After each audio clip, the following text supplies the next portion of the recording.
As of now, it's stocks on the move, stocks flying around. Let's talk about a couple of the big movers and shakers for the time being.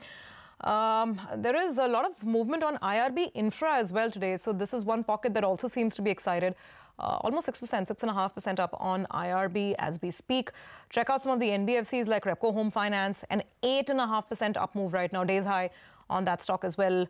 Some of the PSUs, by the way, ITI, MTNL, it's also dividend season. So this PSU move started sometime last week, actually. It's March.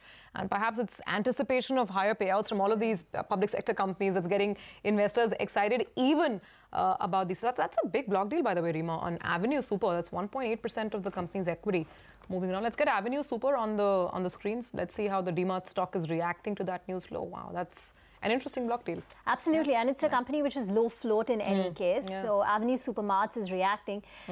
It's big compared to the kind of volumes it typically sees. But just keep your eye on PSU banks. You know, just to continue what Surabhi was saying, PNB's now rallied 6%. On Union Bank, you have a 4% rally. A Bank of Baroda, Bank of India are all seeing a spike as we speak and at the high point of the day over there. And Dish TV is another one you should keep on your radar.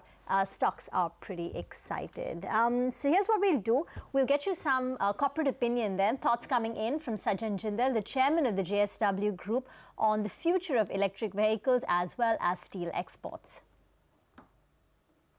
Electric vehicle is the future. You know, it's very clear that globally the fossil fuel is towards its final leg, and everybody is looking at newer age mobility, newer age telecommunications. Everything is changing very fast. The world around us is changing very fast. So the idea is to enter into this business and be provide the head start in this business. And I hope that we are successful in this activity.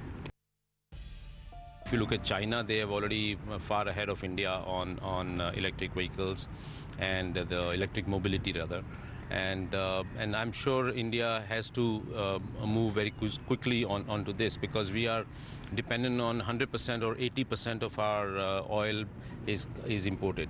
So we have to look at electric mobility very quickly. Steel happens to be a very heavy industry in any country, and therefore is very critical, and is also from a security point of view a very important industry. So therefore every country is now trying to protect their home steel industry. So that's why there is a move in the government to look at whether the imports which were going, or exports which were going to US and Europe, will they get diverted to India? So therefore should the Indian industry be protected? So that's a thought. We don't know what's the outcome of it. All right, that is a view on the steel sector.